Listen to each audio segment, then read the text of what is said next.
बिस्मिल्लाहिर्रहमानिर्रहीम। अस्सलाम वालेकुम। ओके जी, तो इस पार्ट के अंदर हम डिस्कस करेंगे कि एक एपीआई डेटाबेस के साथ हम कैसे क्रिएट करेंगे। एक्चुअली एक सिनेरियो है मेरे पास कि जैसे क्विज़ एप्लीकेशन है, उसके अंदर आप चाहते हैं कि वो क्विज़ एप्लीकेशन कोई मोबाइल फ़ोन से भी एक्सेस कर सके, यानी मोबाइल्स पे भी चल रही हो और वो डेस्कटॉप पे भी चला सके कोई, और कोई हम उससे चाहें तो उस क्विज़ एप्लीकेशन की हम वेब एप्लीकेशन भी बना सकें। ठीक है, या तो हम इसको जावास्क्रिप्ट से हैंडल कर सकें या कोई मोबाइल एंड पर भी कोई इसको हैंडल कर सके, या फिर हम चाहे उसकी कोई डेस्कटॉप एप्लीकेशन बना सकें। तो मैं एक एपीआई क्रिएट करने वाला हूँ, ठीक है, तो जिसकी बदौलत आप देख पाएंगे कि किस तरह से हो रहा है। तो यहाँ पर आते हैं और मेरे पास एक अपना डेटाबेस है, वेब एपीआई के नाम से क्रिएटेड मैंने एक डेटाबेस रखा है। सेलेक्ट ऑल फ्रॉम, इसके अंदर टीबीएल स्टूडेंट्स के नाम से एक टेबल है, मुझे अभी इसकी ज़रूरत नहीं है तो मैं इसको उड़ा रहा हूँ। Drop table TBL underscore student, मैं सिर्फ क्वेश्चंस की एक वेब टेबल बना रहा हूँ। Create table TBL underscore questions और question underscore ID, integer identity, primary key, question underscore text and varchar length is 500 not null, question underscore option A and varchar length would be 100 not null, copy paste B C and D, और ये होगा correct option, correct option या answer जो भी। ठीक है, तो temporary मैंने भी ये बना दिया और इसको यहाँ पे एग्जीक्यूट। ऑब्जेक्ट एक्सप्लोरर रिफ्रेश करेंगे इसको पहले, डेटाबेसेस के अंदर आएंगे। यहाँ वेब एपीआई के नाम से मैंने एक डेटाबेस टेबल है, इस पर राइट क्लिक करके edit top 200 Ross, question 1 MVC stands for model view controller, view model controller model।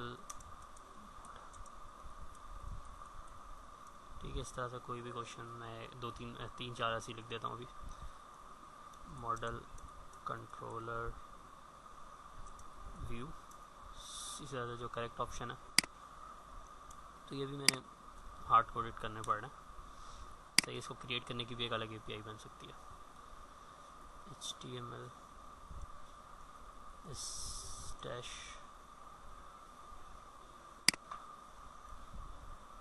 के टैग प्रोग्रामिंग लैंग्वेज,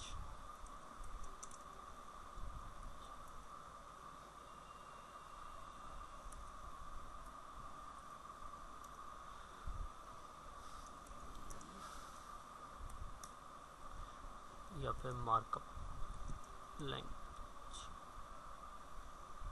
तो यही करेक्ट आंसर है।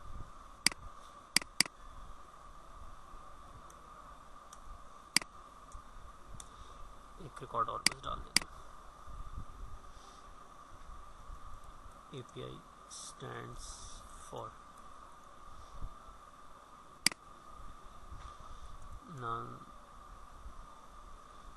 application programming interface, कॉपी कर लिया इसको, पेस्ट, गलत ऑप्शन बना दिया इसको।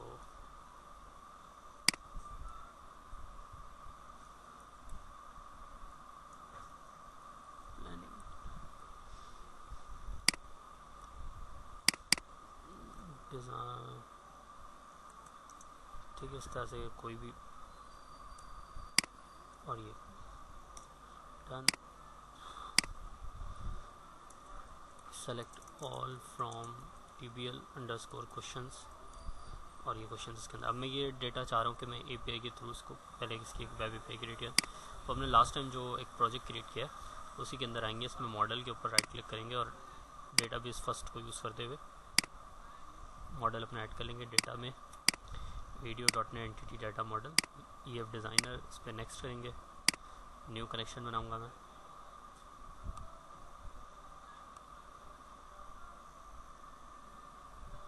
इस पर डॉट लगा दिया, वेब API का डेटा, नेक्स्ट, और हमारा ये वाला टेबल एक ही अभी फिनिश।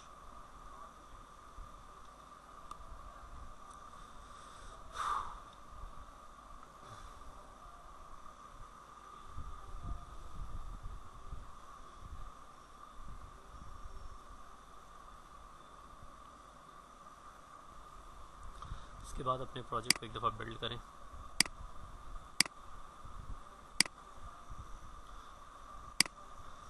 और अब एक नया कंट्रोलर ऐड करते हैं, ऐड कंट्रोलर, और इस दफ़ा हम वेब API कंट्रोलर एम्प्टी वाला सेलेक्ट कर रहे हैं। क्वेश्चंस,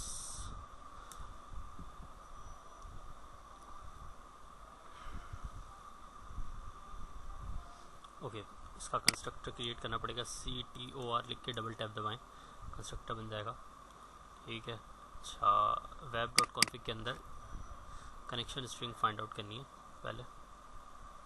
कनेक्शन स्ट्रिंग ये बनी हुई है, इसके अंदर ये जो नेम है इसको कॉपी करके लाएं, यहाँ पे लाके पेस्ट, कंट्रोल डॉट प्रेस करेंगे, इसका रेफरेंस आ जाएगा DB is equals to null, और कंस्ट्रक्टर के अंदर इसको DB is equals to new, ठीक है। अब हमें क्या करना है, हमें अभी डाटा गेट करना है, गेट API बना रहे हैं हम, यानी डाटा गेट करने के लिए। तो बाय डिफ़ॉल्ट जो है आप उसका क्या रखते हैं, जो रिटर्न टाइप है वो आप मतलब गेट वाले और रिटर्न टाइप कह रहा हूँ, उसका जो नेम है, नेमिंग कन्वेंशन है, वो बाय डिफ़ॉल्ट गेट रखते हैं, ठीक है। इसके शुरू में आप देखें उसके 3-4 तरीके हैं। तो पब्लिक आई इन्यूमरेबल, यानी एक लिस्ट रिटर्न करेगी, है किसकी लिस्ट रिटर्न करेगी, TBL क्वेश्चंस की, और जस्ट यहाँ पे आपने गेट लिख देना है। तो ये आपकी API का एक मेथड है, ठीक है। अच्छा, return tb.tbl questions dot to list, अभी जस्ट एक सिंपल जो है मैंने बिना कुछ उसमें लॉजिक वॉजिक लगाए हुए भी डायरेक्ट बस इसको रिटर्न करवा रहा हूँ, ठीक है। हाँ, बेटर रहेगा कि हम ये लिस्ट बना लेंगे, यहाँ पे list TBL questions li is equals to control X, और यहाँ पे ट्राई कैच भी कर दें, try catch, control X, control V, in case of any exception return li,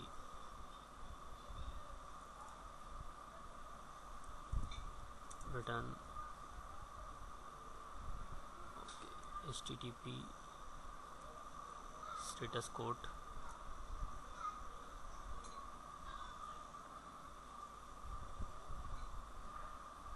okay, ये करने की ज़रूरत नहीं है, अभी यहाँ पे लिखते हैं not found your method, return not found, okay, कुछ गड़बड़ हो रही है, ओके सॉरी, यहाँ पर ये जो टाइप है ना दिस,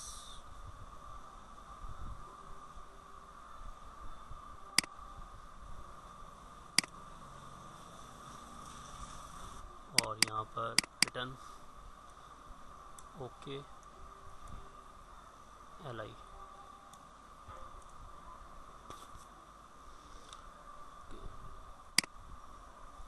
कंट्रोल C, और डिक्लेरेशन उसकी मसला कर रही है, नल और यहाँ स्कोप सही। If li is equal to null तो फिर भी रिटर्न नॉट फाउंड। ठीक है, कंट्रोल शिफ्ट एस और ये हमने वेब एपीआई क्रिएट कर ली इसकी। इसको रन करते हैं।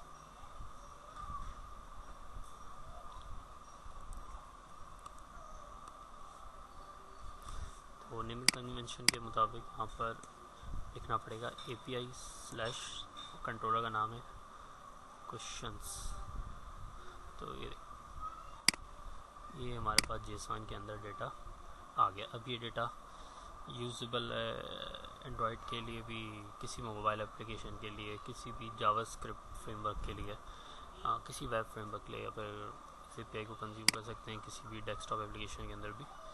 तो इसको मैं कंज्यूम करके दिखाता हूँ नेक्स्ट पार्ट के अंदर। ठीक है, अच्छा अभी नेमिंग कन्वेंशन पे थोड़ा बात कर लेते हैं कि अभी देखो मैंने मेथड का नाम मेंशन नहीं किया। क्यों? क्योंकि बाय डिफ़ॉल्ट ये गेट मेथड है। ठीक है, अगर इसके आगे मैं लिख दूंगा गेट क्वेश्चंस तब भी इसका मतलब यही होना है और यही कॉल होना है।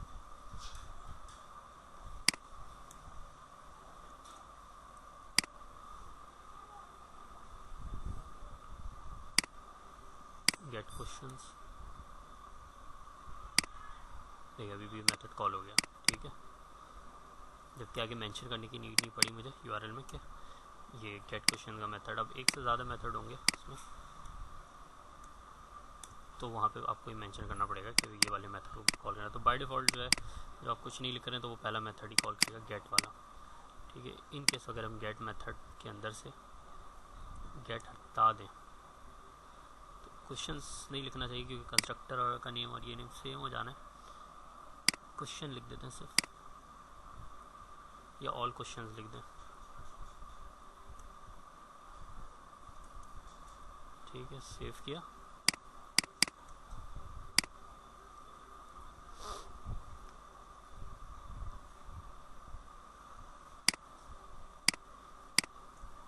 Slash sorry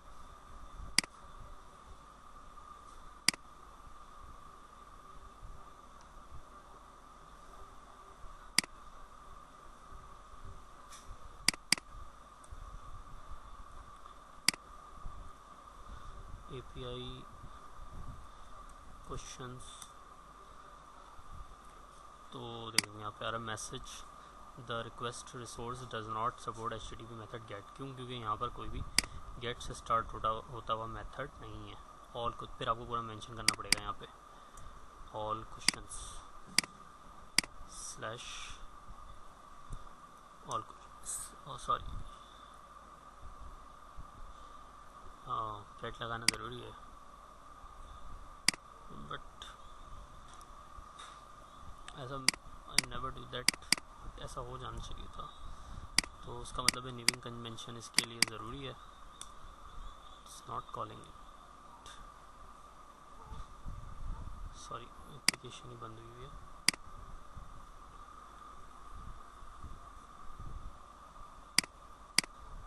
slash all questions. अच्छा हाँ ठीक है। अच्छा इस में मैं एक चीज़ भूल गया करना। एक्चुअली इसको पता नहीं कि भाई गेट मेथड कौन सा है। तो जब नहीं आपने मेंशन किया तो आपने यहाँ पे लिखना पड़ेगा HTTP गेट। अब सेव करके अब इसको रन करेंगे, इसके नेम से तो ये रन हो जाना चाहिए। तो वैसे ऐसा करते नहीं हम लोग, हमेशा नेम के आगे गेट क्वेश्चन लिख देते हैं। तो बट इन केस अगर कोई इस तरह कर रहा हो तो उस सूरत हाल में क्या होगा। तो देखेंगे आ गया डेटा हमारे पास। ठीक है, ऑल क्वेश्चंस के नाम से भी अगर मेथड आपने बना लिया है तो ये डेटा इस तरह से आना चाहिए। बस शर्त है कि आप वहाँ पे HTTP गेट का ये एट्रीब्यूट लगा देंगे। ठीक है, अब हो सकता है इसमें एक से ज़्यादा हो तो मैं गेट मेथड कॉपी किया। ठीक है, ऑल क्वेश्चंस की जगह भाई। तो वैसे इसको गेट कर दें, गेट क्वेश्चंस। ठीक है, गेट मेथड है वो, और ये भी गेट मेथड है और इसका नाम भी get question by ID। Same name आप ओवरलोड इसमें नहीं रख सकते। ठीक है। बाय आईडी मैंने लिख दिया और इंटीजर आईडी यहाँ पे पास करा दी।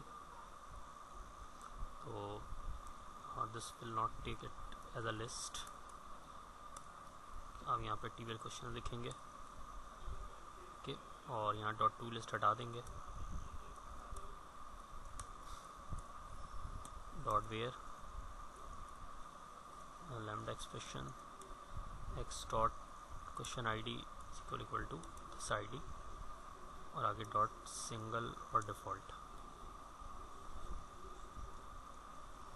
तो वो उसको रेटिंग दे दिया। तो ये हो गया गेट क्वेश्चन बाय आईडी से इसको। पर जब मैं बाय रन करूँगा तो बाय डिफ़ॉल्ट ये वाला फर्स्ट मेथड जो है गेट मेथड है वो कॉल हो जाएगा, और ये वाला मेथड कॉल करने के लिए मुझे क्या करना पड़ेगा, पैरामीटर प्रोवाइड करना पड़ेगा।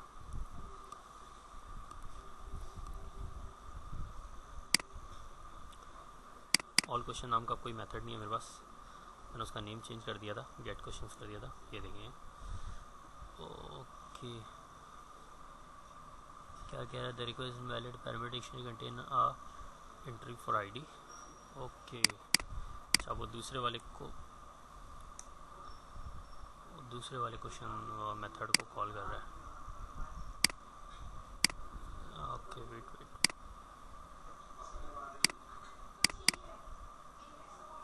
कंट्रोल ओके, गेट क्वेश्चंस मेरे पास एक है और एक है गेट क्वेश्चंस बाय आईडी। ठीक है, जब मैं इसको रन करने जाता हूँ और जस्ट मैं यहाँ पे लिखता हूँ एपीआई क्वेश्चंस, तो ये देखिए मेरे पास एक एरर आ रहा है, no HTTP resource was found this URL. चलो इसका मेथड को भी अगर मैं डिफाइन करूँ, गेट क्वेश्चंस लिखता हूँ, सारे आ रहे हैं। ठीक है, और गेट क्वेश्चन बाय आईडी और ये लिखता हूँ सिंगल आर। ठीक है, तो ये मेरे पास बिल्कुल परफेक्टली रन कर रहा है। और अगर आपके पास कोई प्रॉब्लम आए तो आप ज़रूर कमेंट बॉक्स में मुझे बताएं, डेफिनेटली कुछ ना कुछ प्रॉब्लम्स आएंगी, तो मैं इंतज़ार करूँगा आपके कमेंट्स का। Thank you for watching this video. Please video को लाइक करें, शेयर करें और सब्सक्राइब करने में बड़ी थकन में ये वीडियो बनाई है, तो लाइक बनता है इस पर। थैंक यू, अल्लाह हाफ़िज़।